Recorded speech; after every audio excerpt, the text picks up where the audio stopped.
고린도전서 4장 9절에서 16절 말씀 함께 읽도록 하겠습니다. 고린도전서 4장 9절에서 16절 말씀 같이 읽읍시다. 내가 생각하건대 하나님이 사도인 우리를 죽이기로 작정된 자 같이 끄트머리에 두셨음에 우리는 세계 곧 천사와 사람에게 구경거리가 되었도다. 우리는 그리스도 때문에 어리석으나 너희는 그리스도 안에서 지혜롭고, 우리는 약하나 너희는 강하고, 너희는 존귀하나 우리는 비천하여 바로 이 시각까지 우리가 줄이고 목마르며 헐벗고 매맞으며 정처가 없고, 또 수고하여 친히 손으로 일을 하며 모욕을 당한즉 축복하고 박해를 받은즉 참고 비방을 받은즉 권면하니, 우리가 지금까지 세상의 더러운 것과 만물의 찌꺼기같이 되었도다. 내가 너희를 부끄럽게 하려고 이것을 쓰는 것이 아니라 오직 너희를 내 사랑하는 자녀같이 권하려 하는 것이라. 그리스도 안에서 일만 스승이 있으되 아버지는 많지 아니하니 그리스도 예수 안에서 내가 복음으로써 너희를 낳았음이라. 그러므로 내가 너희에게 권하노니 너희는 나를 본받는 자가 되라. 어제는 내가 왕노릇하면서 교만한 마음을 가지고 있었던 어리석음을 고쳐달라고 말씀을 듣고 기도했습니다. 오늘은 어제 읽었지만 그 바울의 고난받는 삶의 모습과 그것을 본받으라는 바울의 권면에 대한 이야기입니다. 사실상 이미 결론을 이야기하고 시작하고 있는 겁니다. 9절에서 13절까지의 말씀은 하나님께서 바울의 인생을 어떻게 인도하셨는가를 보게 해주는 자전적인 이야기입니다.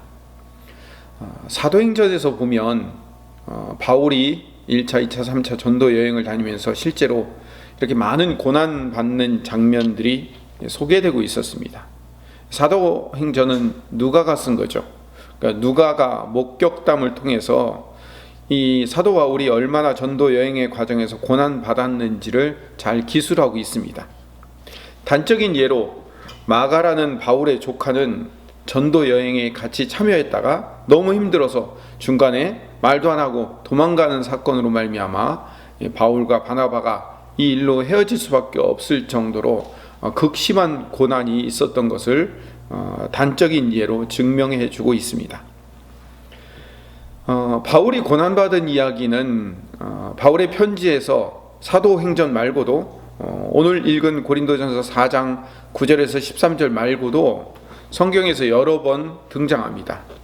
특히 고린도 후서에서는 집중적으로 자기가 고난받은 이야기에 대해서 여러 번 얘기합니다. 한번 읽어볼까요? 고린도 후서 1장 8절에서 9절 말씀을 읽어보면, 형제들아, 우리가 아시아에서 당한 환난을 너희가 모르기를 원하지 아니하노니 힘에 겹도록 심한 고난을 당하여 사의 소망까지 끊어지고, 우리는 우리 자신이 사형 선고를 받은 줄 알았으니 이는 우리로 자기를 의지하지 말고 오직 죽은 자를 다시 살리시는 하나님만 의지하게 하심이라. 같은 고린도후서 11장에도 23절에서 27절 말씀에 보면, 그들이 그리스도의 일꾼이냐 정신없는 말을 하거니와 나는 더욱 그러하도다. 내가 수고를 넘치도록 하고 옥에 갇히기도 더 많이 하고 매도 수없이 많이 맞고 여러 번 죽을 뻔하였으니 유대인들에게 40에서 하나 감한 매를 5번 맞았으며 3번 태장으로 맞고 1번 돌로 맞고 3번 파선하고 일주야를 깊은 바다에서 지냈으며 여러 번 여행하면서 강의 위험과 강도의 위험과 동족의 위험과 이방인의 위험과 시내의 위험과 광야의 위험과 바다의 위험과 거짓 형제 중의 위험을 당하고, 또 수고하며 애쓰고 여러 번 자지 못하고 줄이며 목마르고 여러 번 굶고 춥고 헐벗었노라. 전도 여행 중에 겪은 수많은 자신의 고난을 바울은 인간의 지혜가 아닌 하나님의 지혜라고 설명하면서 이것이 바로 십자가의 도라고 설명합니다. 얼마 전에 우리가 같이 읽었던 고린도전서 3장 13절의 말씀에 보면, 고린도전서 3장 18절 3장 18절 말씀을 보면, 아무도 자신을 속이지 말라. 너희 중에 누구든지 이 세상에서 지혜 있는 줄로 생각하거든 어리석은 자가 되라. 그리하여 지혜로운 자가 되리라 라는 말씀, 이 말씀을 자기가 삶으로 실천했다는 거예요. 그러니까 자기가 이렇게 고난받고 어려움 가운데 처하면서 이 고난의 과정을 겪으면서 이겨나갔던 이것이 세상 사람들에게는 어리석은 행동으로 보이는 거예요. 뭐 그렇게 힘들다, 뭐 그렇게 어려운 일을 이렇게 겪으면서 그런 복음을 전하느냐라고, 그런 방법으로 꼭 전해야 되겠느냐라고 고난받는 과정을 세상은 어리석어 보인다고 말하고 있는 거죠. 그런데 이것이 진짜 지혜로운 삶이다라고 사도 바울이 말하는 겁니다. 왜냐하면 예수님께서 가신 십자가의 도를 자기도 따라가고 있기 때문에 세상이 보기에는 어리석은 길인 것처럼 보이지만 이게 진짜 지혜로운 길이기 때문에 그 길을 간다는 겁니다. 다시 오늘 본문 사도행전 4장 9절에서 16절의 말씀으로 돌아가 보면 하나님께서 사도인 바울과 그의 일행들을 끄트머리에 두시고 세상의 맨 끝에 가장 고난받고 가장 낮은 자리에 두시고, 이런 의미죠. 구경거리가 되게 하시고 세상의 더러운 것과 만물의 찌꺼기 같이 만드셨다라고 얘기하는 거예요. 여러분, 고난받는 그 한가운데 있을 때, 그 고난받고 있을 때는 어때요? 내 자신이 다른 사람들과 비교하고 다른 사역자들과 비교하기에 정말로 끄트머리에 있는 것 같고, 세상의 구경거리, 어리석은 구경거리가 되는 것 같고, 아유, 저는 어떻게 저렇게 해갖고 하나님의 복음을 전하나 하는 손가락질 당하는 것 같고, 세상이 더러운 것과 만물의 찌꺼기 같이 만든 것처럼 느껴지는 거죠. 사실은요, 엄밀한 의미에서는 바울의 이 고난으로 말미암아 고린도 교회가 분파가 생긴 거예요. 바울파니, 아볼론파니, 게바파니, 그리스도파니라고 해가지고 고린도 교회가 이 분파가 생긴 근본적인 이유는, 물론 이제 고린도 교인들의 파당, 경쟁, 시기심 뭐 이런 것들이 있지만, 그것의 근본적인 원인은 바울의 이 외적인 삶에 있었던 거예요. 외적으로 보이는 이 현상. 왜 우리 초대교회 담임 목사인 바울 목사님은 왜 저렇게 늘 저렇게 고난당하고 살아? 예수 믿으면 저렇게 되는 거야? 저렇게 하는 것이 진짜 맞는 거야?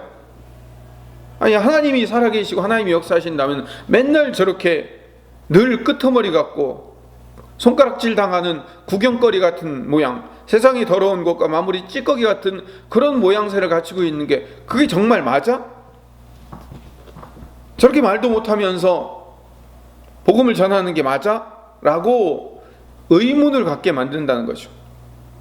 사도라면 왜 저런 삶을 살아야 돼?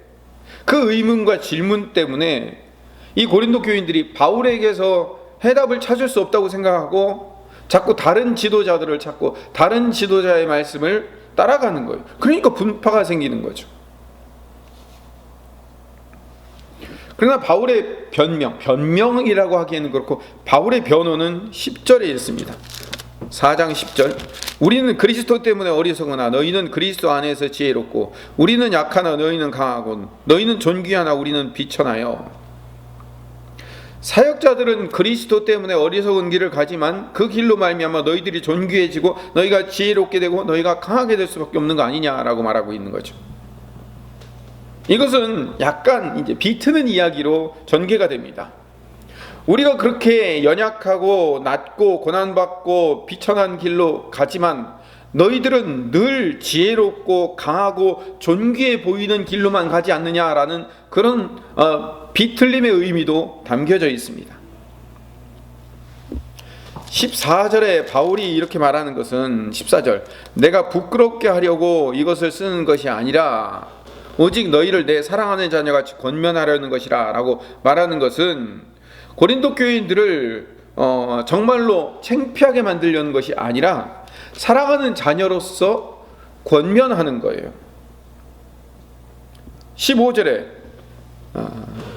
그리스도 안에서 1만 스승이 있으되 아버지는 많지 아니하니 그리스도 예수 안에서 내가 복음으로써 너희를 낳았음이라. 복음으로 낳은 자녀와 같은 자로서 부모된 입장에서 권면한다는 거예요. 바울은 늘 이렇게 많이 말합니다.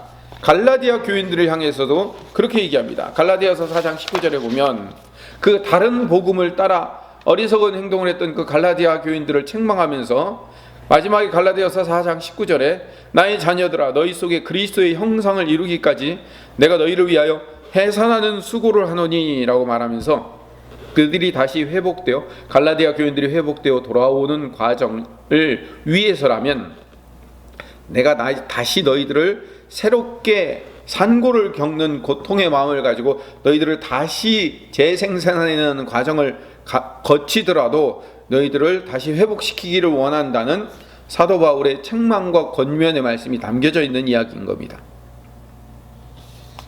그리고 결론적으로 이제 16절에 바울이 고린도 교인들에게 진심 어린 마음으로 아비된 마음으로 많은 일만 스승이 있지만 그것은 가르치는 스승일 뿐이고 말 잘하고 너희들을 이렇게 해라 저렇게 하라고 가르치는 자들은 많지요. 그러나 정말로 아버지 된 어머니 된 그 부모 된 마음을 가지고 진심 어린 권면을 하는 사람은 없지 않느냐라고 사도 바울이 말하면서 그 진심 어린 마음으로 내가 고린도 교인들 너희들에게 권면하되 그 권면의 마지막 결론이 뭐냐면 16절에 4장 16절에 그러므로 내가 너희에게 권하노니 너희는 나를 본받는 자가 되라 라고 결론을 내리고 있습니다. 나를 본받으라는 거죠. 뭘 본받으라고요? 사도 바울의 이 고난의 과정 가운데 통과하여 가는 이 삶의 과정을 본받으라는 거예요. 예수님이 십자가를 지었던 그 삶의 과정, 십자가의 도라고 말하고 있죠. 그 예수님이 그 십자가의 과정, 사도 바울이 그 인생의 끄트머리 같은 비천하고 천하고 나약한 과정을 통과했던 그 과정의 삶을 너희들을 본받고 가라는 거예요. 그 과정이 너에게 닥치면 그것을 기쁨으로 이겨나가라는 거예요. 어제도 읽었지만 빌립보서 3장 17절 말씀을 한번 볼까요? 빌립보서 3장 17절 말씀. 형제들아 너희는 함께 나를 본받으라. 그리고 너희가 우리를 본받은 것처럼 그와 행하는 자들을 눈여겨보라 라고 얘기합니다. 여기서도 이 빌립보 교인들에게도 나를 본받으라고 얘기합니다. 그 전에요 고린도전서 11장에도 가면 내가 그리스도를 본받은 자 된 것 같이 너희는 나를 본받으라 라고 고린도전서 11장에서도 나를 본받으라 라고 얘기합니다. 도대체 사도 바울이 나를 본받으라고 빌립보서에서도 고린도전서 11장 고린도전서 4장 여러 번 본받으라고 했던 그 본받는 것이 뭘 본받는 걸까요? 고린도 교인들에게 고난에 동참할 것을 권면하고 있습니다. 진정한 성도라면 십자가의 삶이 필요하고 그 삶을 나처럼 가라는 거예요. 내가 고린도 교인들을 너희들을 위하여 아비된 심정 어미된 심정으로 너희들을 권면하여 내가 헐벗고 줄이고 고통당하고 그 어려운 그 복음의 전도의 길의 과정을 겪으면서 결국 너희들이 그 복음을 전수받고 그 복음을 통하여서 너희들이 하나님의 백성들이 되며 성도들이 되는 그 길이 열리지 않았느냐. 그게 바로 고난의 과정을 통하여서 열린 길이지 않느냐. 너희도 그 고난의 과정을 통과하며 이겨나갈 수 있다. 너희도 그 길을 나를 따라 본받아 가라 라고 말하고 있는 겁니다. 그럼 복음의 길은요 십자가의 도, 즉 십자가의 길이라는 사실을 오늘 본문을 통해서 사도 바울의 삶을 통하여서 깨달을 수 있게 되는 겁니다. 방금 읽었던 빌립보서 3장 17절의 말씀, 형제들아 너희는 함께 나를 본받으라. 그리고 너희가 우리를 본받은 것처럼 그와 같이 행하는 자들을 눈여겨보라 라고 했을 때 이 말씀은 어떤 문맥에 의해서 쓰여져 있냐면 이 빌립보서 3장 전체는요 거짓 선지자들이 자기의 율법적 우월성을 자랑하고 다니는 거예요. 자기들이 얼마나 뛰어난가, 자기들이 얼마나 똑똑한가, 자기들이 얼마나 잘났는가, 자기들이 얼마나 그 유대적인 율법을 잘 이해하고 너희들에게 전달하고 있는가 라는 것을 자랑할 때 사도 바울이 그 빌립보서 3장 4절에서 나도 자랑할 것이 많다. 나도 그들에 비해서 자랑할 것이 많은데 나도 그 자랑을 한번 이야기하면 나도 육체를 신뢰할 만하며 만일 누구든지 다른 이가 육체를 신뢰할 만한 것이 있는 줄로 생각하면 나는 더욱 그러하니 나는 8일 만에 할례를 받고 이스라엘 족속이요 베냐민 지파요 히브리인 중에 히브리인이요 율법으로는 바리새인이요 열심으로는 교회를 박해하고 율법의 의로는 흠이 없는 그런 자랑할 만한 것이 있는 자이지만, 빌립보서 3장 7절에 그러나 무엇이든지 내게 유익하던 것을 내가 그리스도를 위하여 다 해로 여길 뿐더러 또한 모든 것을 해로 여김은 내 주 그리스도 예수 안에 그리스도 예수를 아는 지식이 가장 고상하기 때문이라. 내가 그를 위하여 모든 것을 잃어버리고 배설물로 여김은 그리스도를 얻고 그 안에서 발견되려 함이니 내가 가진 의는 율법에서 난 것이 아니요 오직 그리스도를 믿음으로 말미암은 것이니 곧 믿음으로 하나님께로부터 난 의라 라고 얘기하면서 내가 가지고 있는 모든 것을 다 배설물 똥같이 버리고 오직 예수 그리스도 그분만을 위해서 사는 삶과 그 예수 그리스도만을 진리로 여기는 그 삶을 살아가 나가는 것, 그것 자체가 고난이지 않느냐라고 말하고 있는 거예요. 그러면서 내가 얻은 것도 아니고 이룬 것도 아니고 오직 예수님께 잡혀 부르심의 표대를 향하여 달려간다고 말하면서 쓴 마지막 말씀이 17절, 형제들아 너희는 함께 나를 본받으라 라고 말하고 있습니다. 자랑할 만한 것이 있지만 자랑하지 않는 삶을 살고 오히려 모든 자랑거리를 배설물처럼 여기면서 살아왔던 삶을 본받으라는 거예요. 복음을 위해서 오히려 고난당하고 배척받고 시기와 질투의 대상이 되는, 그래서 그 복음 때문에 여러 가지 어려움을 겪는 그 삶일지라도 그 복음으로 말미암아 그 고난을 당하는 그 삶을 너는 따라오라는 거예요. 그게 지혜로운 삶인 거죠. 여러분, 우리가 어떻게 이길 수 있죠? 우리가 어떻게 세상을 이길 수 있을까요? 우리가 세상보다 더 힘이 세어지고 우리가 세상보다 더 권력이 세어져서 우리 그리스도인끼리 똘똘 뭉쳐가지고 우리 기독교의 힘, 그리스도인의 힘을 드러내고 알리고 우리의 목소리를 높이면 우리가 이길 수 있는 거죠. 그게 십자가의 도인가요? 그렇지 않습니다. 우리는요, 욕먹고 낮아지고 뭉개지고 비난받고 깨어지는 과정이 있을지라도 묵묵히 빛과 소금의 역할을 감당하면서 십자가의 도를 따르면서 묵묵히 예수 그리스도의 복음을 전하며 당하며 살아가는 존재인 거예요. 그때 하나님께서 우리의 그 사도 바울이 받았던 그 고난받는 삶, 그리스도인이 지금까지 역사적으로 고난받는 그 고난의 과정, 고통의 과정 가운데 하나님이 그 안에서 빛을 비춰주시고 그 안에서 복음을 일으키시는 거예요. 안 될 것 같고 망할 것 같고 죽을 것 같았는데, 아니 죽었다고 생각했는데 오히려 그 안에서 하나님의 놀라운 빛이 드러나기 시작하더라는 거죠.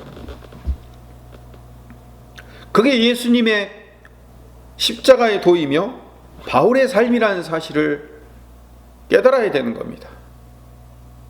기독교는 우리끼리 뭉쳐서 힘을 발휘해서 또는 우리가 강한 영적 영향력을 가지고 세상을 부서뜨려서 이기는 존재가 아닙니다. 우리는 깨어지고 망하고 낮아지고 불편해 보이는 것을 통하여서 하나님이 그 안에서 일을 이루시는 것을 경험하는 자들입니다. 그게 성경의 이야기고 그게 기독교 역사의 이야기라는 사실을 여러분들이 아셔야 됩니다. 한국교회가 힘을 모아서 이기는 게 아닙니다.